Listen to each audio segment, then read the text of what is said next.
Morning, everyone, or good afternoon, or good evening, or whenever you're catching this. I am here today with the wonderful Margaret Hayes, one of my colleagues here at the Neurodevelopment Institute, and we're just having a little conversation about, well, it's part of our series of conversations that we're having to introduce people to some of the sorts of things that we work with. And also to promote our initiative to raise funds for the humanitarian relief efforts that are going on at the moment. So one of the things that we've been talking about, which has really pulled a lot of strings, I guess, for us and a lot of threads to investigate is what is it that we know now that's made a big difference for us since we started looking at and working with applied neuroscience. And Margaret, there was something that you came up with that I thought was really, really interesting because it just takes in so many things. What have you got? Okay, Deirdre. Yes, I've been thinking about this. And the one thing that comes up for me is feedback. Feedback. If I had known more about neuroscience years ago, it would have made such a difference.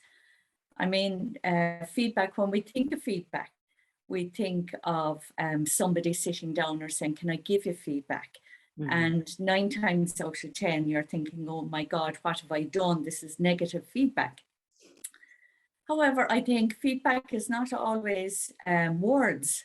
I mean, growing up as a child, I remember, a look would be enough feedback. Yes. So it's like, don't go there, don't ask that, don't do that. And you nearly froze on the spot. Yeah. And I think, it's body language, it's the messages that we give out, the messages that we receive every single day. Yeah. Every single day. And if I had known then what I know now about neuroscience, that we actually have the choice and the power, whether we receive or take that feedback, whether we say thank you, and it actually happens even in shops. Yeah. We go into shops and maybe we're annoyed with the assistant or whatever. However, what impact did we have on it? And I mean, we can only have responsibility for ourselves. We have the choice. We do. We definitely do have the choice. And just, as you're talking about that there, that there are so many other little subtleties in this as well. So we've got, for instance, as you say, we have a choice about how we act, react, or interact with that person. But also the thing that comes up when you're talking about it is that, when we're working kind of on ourselves, if we're working with a coach or whatever, they will often ask us to observe our own emotions in the moment. And then I guess with this information, with these tools and so on, we can step outside of what we're feeling and what we're thinking. And we can also recognize that what we are perceiving in the other person is not necessarily about us. And that, I think, is one of the assumptions that, we look at that person standing in the shop, the till assistant or whatever it is, and we assume that they're just being grumpy with us and not actually wondering or being curious about what else is going on for them, or what was the last person like? What's the next person like? What difference can we make right now as we sort of are the point of interaction for their day? Can we put it on a better course for them and for ourselves? Absolutely. And I totally agree, Deirdre. And it's like our interpretation of it.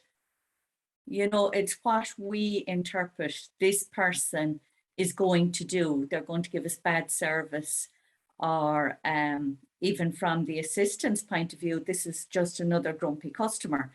So it's what they perceive, what they interpret. But in actual fact, in neuroscience, it's like it's all about interpretation. It is. It's like how we interpret it. And it's based on past experiences. So we can actually change that and make a new experience. That's not always the case.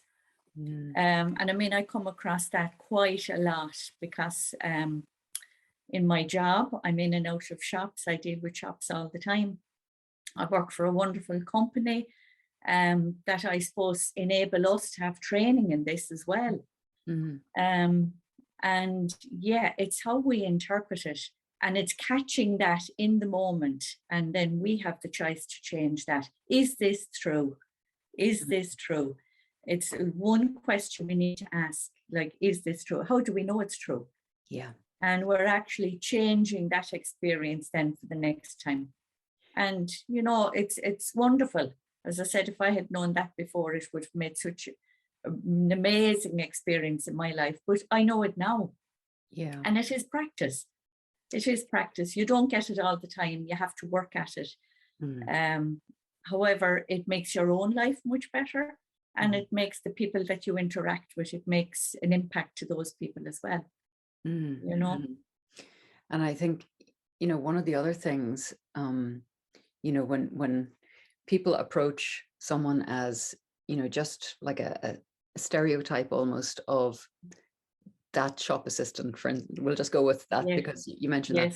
So it's like all shop assistants are grumpy, and, you know, we have a very, we lob all people in together, but of course they're not all people, are they? It's absolutely, absolutely. And it could even be a brand of shop, you know, and it's like, oh, that brand of shop, like the assistants in there behave in a certain way. But it's not actually, it's, we all need to take responsibility for our own behavior every time we interact with a person. Regardless if they're a shop assistant or a friend or whoever, we need to take responsibility. And again, we're going back, we have choice. How are we interpreting it? And every time that you change that, you change your next experience, you change your interpretation for the next time. So it's building, and that actually has a ripple effect. It really does, Margaret. I mean, that is just, I guess, a perfect summary of why we're doing what we're doing as well, because, you know, we know that every time we make one of these little changes, every time we learn a little bit about this, it does have such an impact, not just on ourselves, but on those people that we meet, we work with, the people that we care for, because we are changing our own nuts and bolts, I guess, for better ones that, you know, aren't as creaky or as agitated whenever something happens. Yeah, I mean, it is very, very deep stuff, actually, isn't it? But quite exciting. But quite exciting. And fun. Let's not forget fun. Where would we be without a bit of fun? Where would we be without a bit of fun? Yeah, practice and fun. Yeah. So, you know, that I think is probably a good enough little snippet for today. We'll maybe just leave it at that. I think if we throw too much at this, it maybe gets a little bit lost. But what I would say is, to anyone who found that interesting or wants to know a bit more about what we do with this applied neuroscience stuff, or is brain curious, as I call it, then please do hop on over to the website, which is neurodevelopmentinstitute.com, and have a look at what we're doing at the moment, because our initiative is that we are offering these sessions where you can find out a bit more, find out what it can do for you, for your family, for your colleagues, for how you are with them. And then the proceeds from that will be given to humanitarian aid. And hopefully that is one of those win-win situations where you get something, we get to do something, we get to contribute something, and hopefully that'll just make a little bit of a difference in the world. So thank you, Margaret, for doing this, because it's always so much fun to talk to you. And I'm really happy that you did it. Thank you. Thank you so much. Thank you.